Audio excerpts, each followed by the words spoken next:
Welcome to the Deep Dive. This is where we take really dense, sometimes complex source material and basically hand you the keys. Yeah, Today, we're on, well, a quest for ultimate flavor. that's a good way to put it. We're dissecting a fascinating instructional manual, but it's cleverly disguised. It's got this whole epic preservation saga vibe going on. It really does. Our source today is the Boysenberry Anime Preserve Quest collection. And look, we're treating this like the serious guide it is. We're not just skimming the surface with basic preserves. No way. We are going deep, Right into the science, the nitty-gritty of manipulating boysenberry flavor. Okay, so here's the mission, plain and simple. We're breaking down 22 unique preservation techniques. The source calls them jutsu techniques, which is fun. Yeah. And these really cover the whole spectrum. You've got quick compote stuff you can do pretty fast, but then you've got these like multi-season fermentations that take real commitment. So this is an instructional deep dive. We're promising to cover every single ingredient, every exact temperature, every step, how to use it. Yeah. And maybe most importantly, the why, the science behind it all.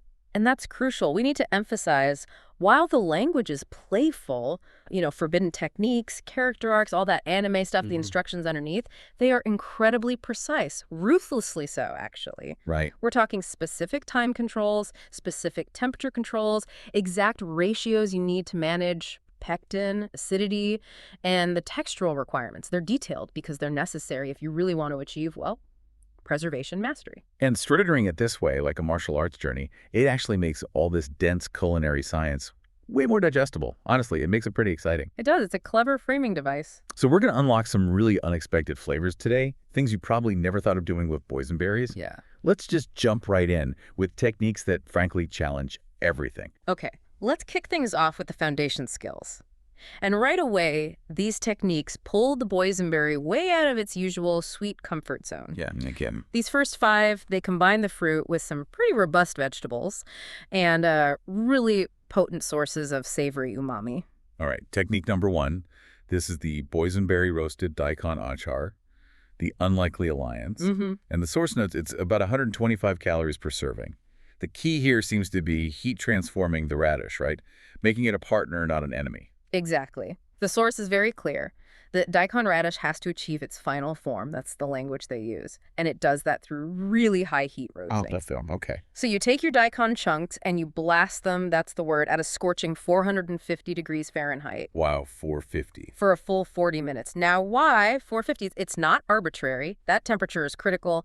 It pushes the Maillard reaction, the chemical browning process. Right, sugars and amino acids reacting. Precisely. It pushes it past just drying the daikon out and into actual caramelization. That intense heat evaporates water super fast, concentrates the daikon's natural sugars, and it basically eliminates that sharp, sometimes sulfurous bite you can get, transforms it, makes it sweet. That's fascinating. So the structure itself changes. Yeah. And the source describes the next step, like a flavor battle scene with spices. We need avocado oil, shimmering. Why that specific oil? Good question. Avocado oil has a really high smoke point, and that's essential because the next ingredient, the nigella seeds, they must pop almost instantly when they hit the heat. Okay. If that oil isn't shimmering hot, the nigella seeds, which have this deep kind of oniony, earthy note, they just won't release their volatile oils properly. They need that heat shock. Then you add your turmeric for that golden color, that aura, and some julienne ginger for a sharp, spicy kick. So then you fold it all together. The roasted daikon, the berries, the spice oil. Gently, yes. The payoff is how the boysenberry's sweet tartness softens the roasted daikon's texture.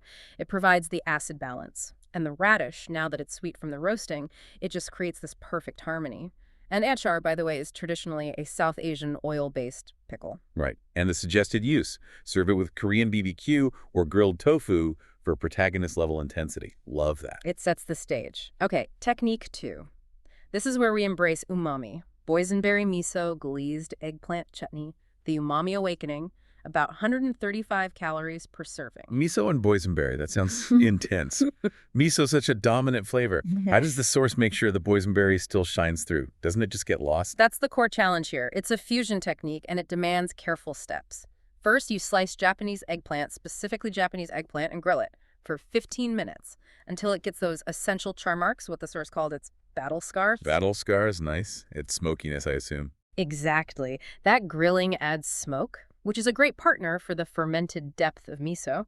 Plus, the charring starts breaking down the eggplant structure, making sure it gets nice and creamy later. And the secret weapon is white miso paste. White miso, yes. It gives you that umami depth, but without the heavier funk you might get from red or darker misos. It's cleaner. Okay. And you absolutely have to whisk that white miso with mirin and sake until it's perfectly smooth, like a flawless emulsion. Yeah. This mix brings the saltiness, the savory depth. So when you fold in the eggplant and the boysenberries. That's when the magic happens. The boysenberry's acidity, mostly citric and malic acid, has to be strong enough to cut through the richness of that creamy eggplant and the saltiness from the miso. Yeah. The eggplant's texture carries it all. You end up with a chutney, thick, savory fruit base that's just perfectly balanced. And the application, glaze for grilled fish or over soba noodles for ultimate flavor fusion. Makes sense. Okay, technique 3 offers a bit of a breather. The boysenberry kabocha compote. The cozy slice of life. Around 115 calories. This one feels more like character development, focusing on natural sweetness. Kabocha squash, right? Yes. Got it. And this technique is about passive flavor development. You roast the kabocha for 45 minutes until it's creamy. That slow roasting really utilizes its natural starch-to-sugar conversion. It concentrates the flavor much better than, say, boiling would. Right. Then the boysenberries are just gently warmed, see, not fiercely boiled like a jam with maple syrup and some warm spices. Cinnamon, cardamom, it creates this comforting, almost autumnal feel. I like the detail about avoiding heaviness. It says to add yuzu juice for brightness. Precisely. Yuzu has that intense floral scent and sharp acidity. Compotes, which are basically fruit chunks cooked with sweetener, can sometimes feel a bit one-note or heavy. The yuzu just lifts everything, keeps it bright and cozy. The suggestion is serving it over Greek yogurt for warm hugs. Nice. Okay, technique 4. This is where precision really seems to kick in. Boysenberry shiitake confit, the mysterious power, about 205 calories. And it's an oil-based preservation, a confit. Yes, the secret technique. This one demands serious patience and precise temperature control. You have to heat olive oil to exactly 200 degrees Fahrenheit. Exactly 200. Why so specific? What happens if you're off? Critical question. It's non-negotiable according to the source. If you go higher, say 220 degrees Fahrenheit, you risk actually frying the mushrooms, changing their texture and flavor completely. If you go lower, the preservation aspect might be compromised and the infusion won't be as effective. Okay, so 200 degrees Fahrenheit isn't for frying, it's for what? It's using the oil as a stable, slow heat conductor. This low temperature gently softens the cell walls of the shiitake mushrooms, the garlic, thyme, bay leaf. It lets the oil infuse deeply without breaking down the flavors or browning anything. Confit literally means preserving by slow cooking in fat. And this takes time. A full 60 minutes, a quiet, patient hour. It allows the mushrooms to develop these incredibly deep, earthy umami notes. And the boysenberries only go in at the very end. For the final 15 minutes, yes. Just long enough to warm through without breaking down into mush. You want them to keep their shape. They add this vibrant, slightly tart counterpoint to that deep, earthy shiitake. It creates this mysterious preserve, fruit and fungi and harmony, all held together by that slow oil cooking at that exact temperature. Wow. Okay, 5th and final foundation skill. Boysenberry pickled burdock conserve. The unlikely protagonist. 155 calories. Yeah. An underdog story. Winning on complexity and texture. Totally. The arc here is all about contrast. A conserve generally is a preserve made with whole fruit, but it often includes dried fruits or nuts for texture. Here, the star is pickled burdock root gobo in Japanese. Right, I've had that. It's crunchy. Exactly. It provides this earthy, fibrous crunch that's just a sharp contrast to the soft, sweet boysenberry pulp. And there are supporting characters here, too, for richness. Oh, yes. Dried persimmons bring a chewy sweetness. But the real depth, I think, comes from toasted black sesame seeds. You have to toast them until they're super fragrant.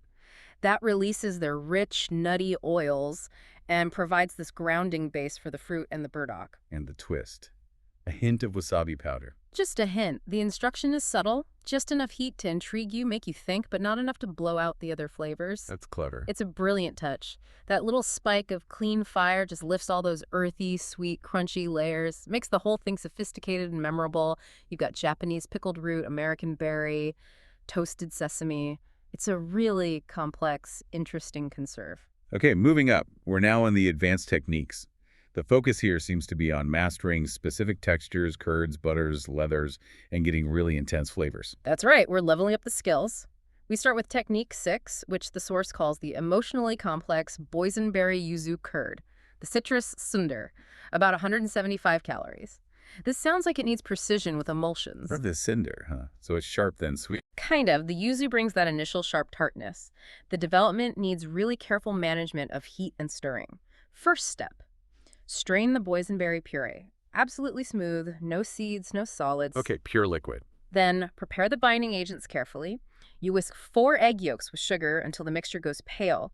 That incorporates air and starts building the structure for a stable emulsion. And the yuzu is the conflict.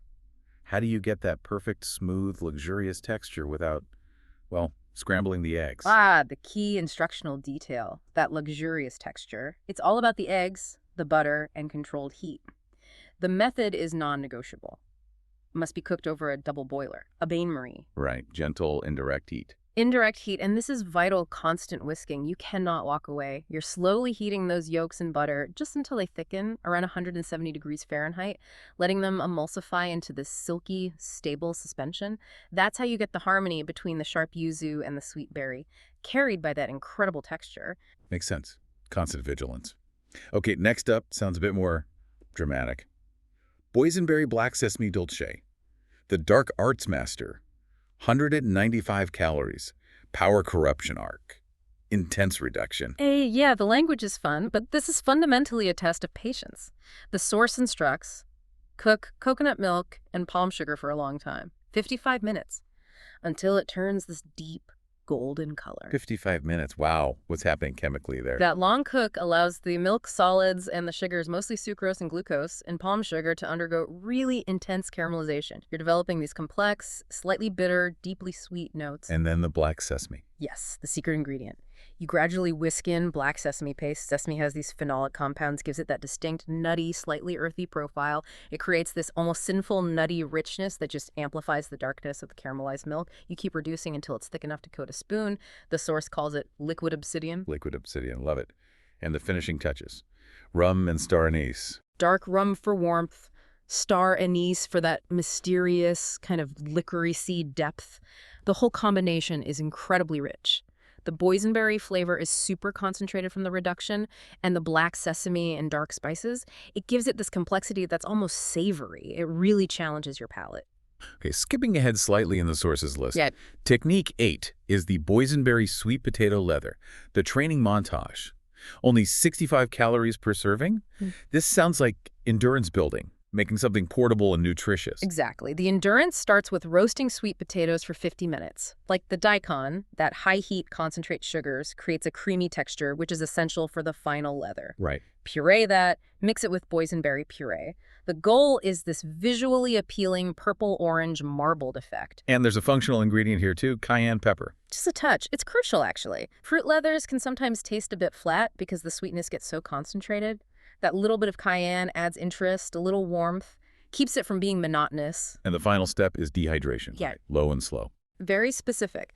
Dehydrate at 135 degrees Fahrenheit for 16 to 20 hours.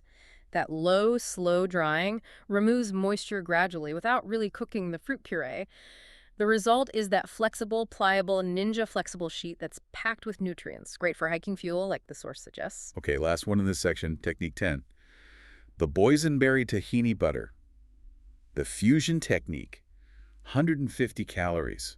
This sounds sophisticated. Patience and emulsification again. This one really separates the dedicated cook. You have to cook down the boysenberries slowly for 4 to 5 hours. 4 to 5 hours. Wow. What does that achieve? It's an intense reduction. It deepens the flavor immensely, drives off almost all the water, and critically, it concentrates the natural pectin in the boysenberries. That high concentration helps the final butter set beautifully. Okay, so after all that time reducing, you have this super concentrated essence. Then comes the fusion dance. Right. You gradually whisk in the tahini.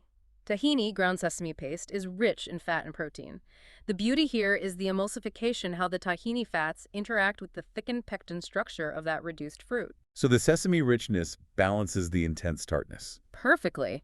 The sesame gives it creaminess, balances the concentrated fruit, and it's all unified by cardamom. Cardamom has these aromatic notes that work beautifully with both sesame and berries. It bridges the flavors. You get this smooth, stable emulsion, a fruit butter, really. Perfect on warm naan, the source says, or swirled into ice cream. All right, we're now entering the realm of crystalline and liquid arts. These techniques seem focused on controlling liquid structure, getting visual clarity, using maybe some unusual gelling agents. Exactly. We're manipulating liquids and gels here. Technique 11 is the boysenberry agar paste, the crystal formation, about 120 calories, and this one bypasses traditional pectin entirely. Agar, like from seaweed. Precisely. Agar-agar, it's a polysaccharide from seaweed. But first, the purification process. Reduce boysenberry puree for 50 minutes, concentrate it down like pure energy. And then the agar powder comes in. How does it work differently from, say, gelatin or pectin? Agar gives a much firmer, more brittle set compared to gelatin. And unlike pectin, it doesn't rely on sugar and acid in the same way. It's also vegan. The key instruction is to dissolve the agar powder completely in the hot, reduced mixture. Whisk it like crazy until it's smooth as polished crystal. Okay. And a cool thing about agar, it sets at room temperature and stays firm even when warm, unlike gelatin. Which allows for that application the source mentioned. Unique. Cutting the paste into geometric shapes for like an art installation on a cheese board. Very cool. And rose water is added. Just a whisper. Whispered secret, yeah. Yeah. Rose water is potent. You have to use it sparingly.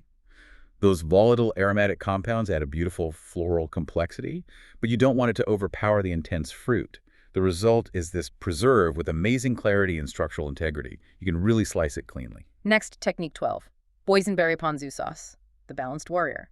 75 calories. This sounds faster, more about harmony. It is faster. This sauce aims for that perfect balance of the 5 tastes. Sweet, sour, salty, bitter, umami. You only gently reduce the puree here, maybe 20 minutes. Just enough to concentrate it slightly, but keep its bright, fresh character. You're avoiding those deep caramelized notes we saw earlier. Okay. Then you whisk in the traditional ponzu ingredients. Soy sauce, yuzu, mirin, rice vinegar. Right. And the instruction emphasizes that the umami from the soy sauce must enhance the fruit, not dominate it. It works because the boysenberry brings the core sweetness and acidity, while the ponzu elements add the saltiness, the umami depth, and that touch of sweetness from the mirin. It's a quick bridge between Japanese flavors and Western fruit. Makes a great dipping sauce. Technique 13 sounds intriguing. Boysenberry matcha gel, the Zen master. Only 35 calories per serving. That's the lowest calorie count so far. Requires clarity, you said. Meticulous clarity. The process is strict. You must use clarified boysenberry juice. That means getting rid of all the pulp, all the solids. You might need multiple straining sessions, maybe even filtering. Why is that so important? Any solids left behind will interfere with light passing through the gel. It'll disrupt the final clear structure and texture. You want that jewel-like clarity. You're using ceremonial grade matcha. Yes, and you have to whisk it until it's completely lump-free, smooth as inner peace. Any clumps of matcha will also ruin the smooth texture of the gel, which likely uses agar again for setting. The color transformation sounds amazing. Purple meets green. It's visually stunning, that serene purple-green hue. And because it's so low calorie and has that slightly bitter edge from the matcha balancing the berry sweetness, it's perfect as a palate cleanser or a really surprising component in a dessert. Setting it in meditation bowl shapes is a nice touch from the source. Technique 14, the boysenberry shiso jam. The herb specialist, 145 calories. This sounds like it needs careful handling of the herb. Absolutely. Shiso, or Japanese basil, has an incredibly complex flavor. It's herbal, minty, a bit like basil, maybe hints of anise. These flavors come from very volatile aromatic oils. Meaning they disappear with heat. Exactly. They degrade fast. So the key instruction here is crucial.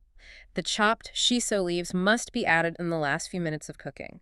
Ideally, right after you take the jam off the heat, just as it hits its setting point. So you're relying on residual heat, not active boiling, to infuse the flavor. Precisely. That lets the unique, fresh shiso flavor permeate the hot jam without getting cooked into oblivion.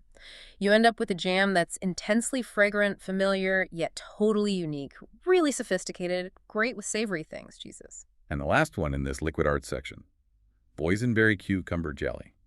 The cooling technique, 125 calories. Sounds refreshing. It is. This relies on extracting the crystal clear juices, the hydrophilic elements from both the cucumber and the boysenberry. Cucumber is like 95% water, right? The key is harnessing that cool clarity. How you do that? Just blend and strain. Probably involves slow maceration, maybe some pressing, definitely careful straining to get a really clean liquid base from both. The cucumber provides this neutral, incredibly refreshing canvas. It lets the boysenberry's more subtle complexities shine through without overwhelming sweetness. And the result is a jelly that's clean, cool. Perfect for pairing with spicy foods, the source says, to calm the heat, or just spread with tangy goat cheese. It really leverages the cooling effect of that cucumber water. Okay, now we're getting into heat and spice mastery, the warming warriors. These techniques seem focused on controlling really intense warming flavors, maybe some bitterness things like ginger, wasabi, coffee, Yeah. creating sophisticated depth. That's the goal here, managing potent flavors. Technique 16 is the boysenberry ginger marmalade, the spice master. About 155 calories. This sounds like it's all about layering different kinds of heat. And it starts with precision prep for orange peel. The instruction says slice it paper thin and soak it overnight. Why the long soak? That overnight soak is a classic marmalade technique. It does two things.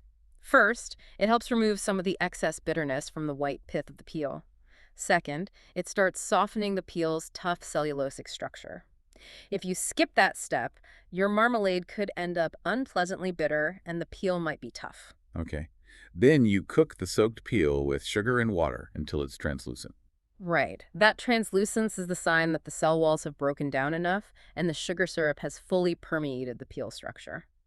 Only then do you add the fruit and ginger. And there are two kinds of ginger specified. Yes, and the source makes a clear distinction. You use Julienne fresh ginger. That provides a smooth, warming background heat that infuses the whole marmalade. But you also add minced crystallized ginger. The sugary stuff. Right. That's already cooked in sugar, so it delivers these little concentrated bursts of immediate heat. Plus, it adds a nice textural element, a bit of crunch. You fold in the boysenberries and both gingers near the end. The result is this marmalade with heat that kind of sneaks up on you like a ninja. It leverages the natural high pectin from the citrus peel for setting. Ninja heat. Love it. Okay, technique 17 sounds like the most aggressive one here. Boysenberry wasabi mostarda, the secret weapon. 175 calories. Aggressive, yes, but it demands respect for the main ingredient. The surprise attack starts with a very strong instruction from the source. You must use real wasabi paste. Meaning wasabi japonica, not the green horseradish stuff. Exactly. Not the stuff that's mostly horseradish, mustard powder, and green dye. Real wasabi gives you that clean, sharp heat that hits your sinuses but then fades quickly. It's derived from compounds called isothiocyanates. Horseradish heat is duller, it lingers, and it would totally disrupt the balance here. Okay, real wasabi. Got it. And what exactly is a mostarda? Traditionally, it's an Italian condiment. It's basically fruit preserved in a sweet, sharp syrup, and it almost always contains mustard seeds, sometimes spiced with mustard oil or powder. So you create that base first. Yes, a sweet, sharp syrup, usually sugar and vinegar. You incorporate mustard powder for pungency and whole yellow mustard seeds for that characteristic texture and pop. Then, you carefully fold in the boysenberries so they absorb the syrup but don't completely fall apart. That sounds like a really demanding fusion, wasabi and boysenberry. It absolutely is. That intensely sweet, sharp, and spicy syrup needs a high-quality berry with enough character to stand up to it. The application suggestions reflect that. Serve it with top-tier proteins like sashimi-grade fish or aged beef. It requires a fusion that respects the power of both the berry and the spice. Okay, shifting gears dramatically. Technique 18, boysenberry vanilla preserves, the pure heart, 140 calories. Sometimes the simplest things are the most powerful. That's exactly the theme here. It's the hero's journey, but focused on purity. Elevating the natural flavor of the boysenberry itself. The power comes entirely from the quality of the vanilla. The instruction is specific. Use 2 Madagascar vanilla beans split and scraped. Madagascar vanilla. Why that type? Madagascar bourbon vanilla is known for those really rich, creamy, classic vanilla notes. They just perfectly complement the dark, slightly tart fruit profile of the boysenberry without adding competing flavors. And the technique itself focuses on texture, right? Yeah. Keeping the berries whole. It's crucial here. The cooking is gentle, lower heat, maybe shorter cooking times than a standard jam. The goal is to maintain the integrity of large, beautiful boysenberries. You want them plump and distinct in the finished preserve, not cooked down into mush. It's about achieving that perfect sweetness balance while respecting the fruit's structure. Pure, honest goodness. Lovely. And the final warming technique, number 19. The dark, sophisticated boysenberry coffee reduction. The power awakening. Only 90 calories. Sounds intense. Intense flavor concentration is the name of the game, and it requires endurance. You have to reduce boysenberry juice for a seriously long time, 80 minutes. 80 minutes. Wow. That must really concentrate things. Immensely. It dries off almost all the water. You're left with this highly concentrated fruit essence, and the sugars have deepened significantly. Okay, after that marathon reduction, you add coffee. How do you control the bitterness?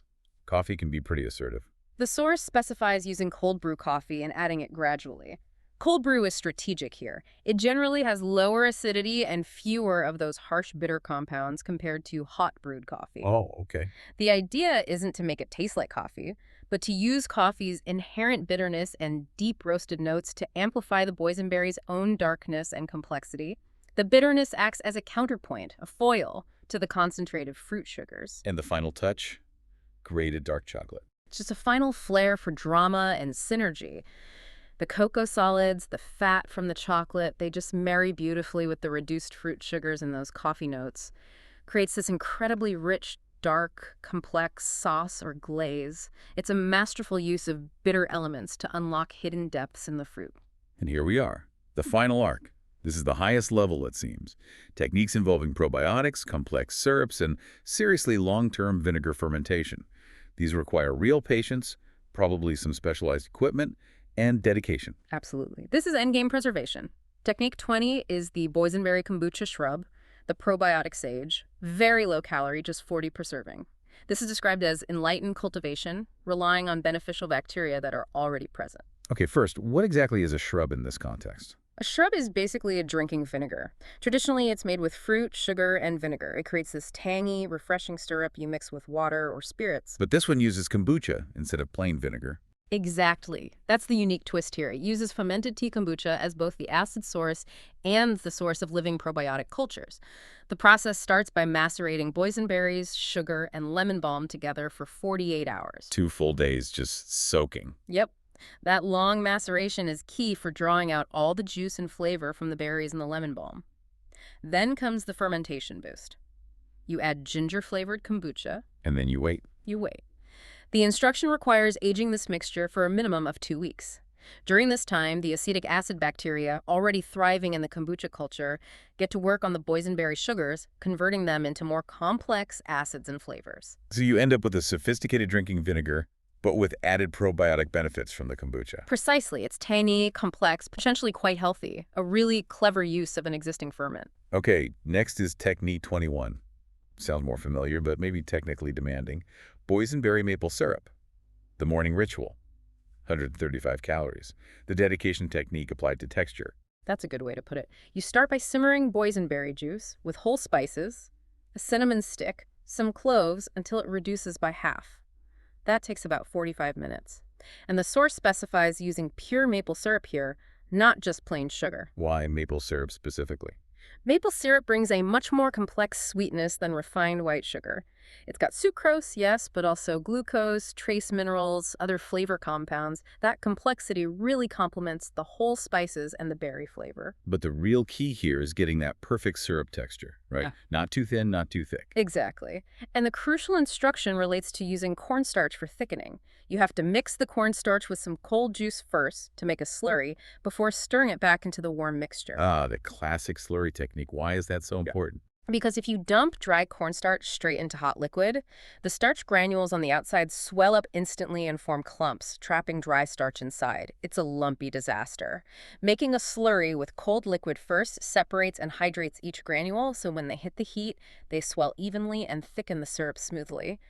Nailing that technique gives you the perfect, authentic syrup consistency. Makes perfect sense. Yeah. Okay, finally. The culmination. Technique 22. Boysenberry basil vinegar. The ultimate mastery. Almost no calories, 5 per serving. This is the master's legacy. This is it. The peak of the mountain. This technique embraces the entire ingredient life cycle, wasting nothing. The source dictates using overripe boysenberry. Overripe. Interesting. Yes. Maximum sugar content, maximum flavor compounds, maybe even some wild yeast present. And you use the stems too. Maximum extraction. This initial mixture ferments with Thai basil. Thai basil, not sweet basil. Thai basil. It provides this amazing, unusual, almost anise-like complexity. Very different from standard fruit vinegars. In the timeline. Yeah. This is the big one, right? Immense. It's a 2-stage process. First, about 7 days for an initial brief fermentation where yeasts convert sugars to alcohol. Then comes the long haul. An additional 12 to 16 weeks for the slow development of acetic acid. Wow, 3 to 4 months. Minimum. This is a seasonal commitment. During this extended period, acetic acid bacteria, the mother of vinegar, slowly convert that alcohol into acetic acid. This long, slow process, which needs careful monitoring temperature, air exposure, creates an incredibly complex high-acid vinegar. The source claims the flavor rivals aged balsamic. It's true dedication to slow, natural preservation. Ultimate mastery. Okay, so we've conceptually mastered the 22 techniques, Mm. but doing them for real requires the right setup. We need to talk about the practical stuff, the equipment, the safety protocols, the stuff that separates the masters from the novices, especially with those long ferments. Absolutely crucial. The dojo equipment, as the source calls it, your training setup is critical. Precision tools are not optional here. You need proper precision fermentation vessels, especially for things like the kombucha shrub and that epic basil vinegar. Airlocks are probably a good idea. Right. What else? Fine mesh strainers, maybe even multiple levels of fineness or cheesecloth. You need them for getting that perfect clarity in juices, which we saw was essential for the matcha gel, the cucumber jelly. And that digital thermometer, we saw how vital that was. Non-negotiable, especially for the shiitake confit. Being off by even 10 or 20 degrees from that exact 200 degrees Fahrenheit, it could ruin the texture, compromise the preservation, maybe even be unsafe. You need accuracy. And for the fermentations, the shrub and the vinegar, there was another tool mentioned. Yes, and this is critical for safety. pH testing strips or a pH meter. For any long-term ferment, especially vinegar, you need to assure the final product reaches a safe acidity level. Generally, that's a pH of 4.5 or below, ideally closer to 4.0. Why is that so important? That low pH is what inhibits the growth of nasty bacteria, like botulism spores. Monitoring the pH drop over those 12-16 weeks for the basil vinegar isn't just about flavor development, it's a fundamental safety check. Got it. Okay, so that's the gear. What about the way of safe preservation, the protocols? Think of it as keeping your training grounds sacred. The source mandates sterilizing all equipment. Jars, lids, fermentation vessels, even funnels and spoons. Boiling is standard for jars. Cleanliness mitigates risk right from the start. Makes sense. What else? Leveling everything meticulously with the contents and the date it was made. That boysenberry essence reduced for 5 hours is very different from the puree reduced for 50 minutes. Good records are key. Especially for tracking those long ferments. Exactly. You need to monitor fermentation closely. Watch for activity bubbling in the airlock. Keep an eye on temperature, as fermentation speed is temperature dependent. Sniff it. Does it smell clean and vinegary or off? Proper storage is also vital. Cool, dark places for most preserves, especially ferments. And the source suggests documenting your successful techniques, passing on the knowledge. Right. The source also breaks down the techniques by the time commitment involved, which is helpful for planning. Yeah, it gives you a training schedule. You've got the quick techniques, Yeah. the compote, the ponzu sauce, maybe 1-2 hours, instant gratification, pretty much. Okay. Then the intermediate skills. Things like jams, chutneys, these might take 2-4 hours. You need focused practice, allowing time for things like pectin to set properly. The next level up. Advanced methods, like Oh. the shiitake confit, an hour of cooking plus cooling time. Or the kombucha shrub, maybe less active time, but requires that 2-week aging period. Mhm. These demand more planning, but give you unparalleled results in texture and flavor. And the top tier. The master level techniques. That boysenberry basil vinegar is the prime example, a 12 to 16 week commitment. It requires dedication across a season, really, but the payoff is legendary, complex flavor profiles, the ultimate reward for patience. Finally, the source mentions resource management wisdom. Basically, be smart about ingredients and tools. Right. Buy boysenberries when they're in season and maybe freeze them. Notice that many techniques use common pantry staples, sugar, vinegar, spices, and understand that investing in good quality equipment, especially for fermentation and precise temperature control, is what unlocks those highest level preservation jujutsu. It's a long-term investment in your skills. So we've journeyed through all 22 techniques. Looking back, the major culinary lessons really crystallize, don't they? We've seen the power of textural contrast. Think of that crunchy pickled burdock against the soft fruit. Yeah, that was a great example. We've seen the absolute necessity of temperature precision. That 200-degree air of confit is the perfect illustration. We've learned about chemical patience, whether it's a 4-hour reduction for essence or that 3-month wait for vinegar. And using ingredients you might not expect with berries. Miso, agar, tahini, basil. Exactly. Utilizing non-traditional ingredients to deliberately manipulate the fruit's natural profile. It's about understanding the chemistry and the flavor interactions. So hopefully we've guided you, the listener, from maybe feeling like a novice to understanding what it takes to be a preservation master. You can aim for that simple purity, like the vanilla preserves, or shoot for that complex legacy, like the aged basil vinegar. The science is the foundation. Right, the playful language, the anime theme, that just helps organize it, makes it memorable. But the core is solid technique and understanding the why. And we saw how combining seemingly opposite things, umami and fruit, intense heat and delicate sweetness, doesn't create chaos. It actually leads to deeper, more rounded, more complete flavors. It really does. That boysenberry acidity often acts as the great unifier, doesn't it? Balancing the salt from miso, the fat from tahini or oil, the spice from ginger or wasabi, it holds it all together. So we'll leave you with this final thought, really building on that idea of flavor duality that's woven through the source material. If every one of these preservation techniques is a story of transformation, using purity and dark arts, speed and patience, what does mastering this whole collection, this whole spectrum, say about your own creative potential? That's a great question. How does embracing ingredients that seem contradictory, shiitake mushrooms and berries, wasabi and sweet syrup, how does that unlock a more complete, maybe even an ultra instinct level of creativity? Not just in making preserves, but in everything you do in the kitchen. Go forth, apply the science, and achieve your own mastery.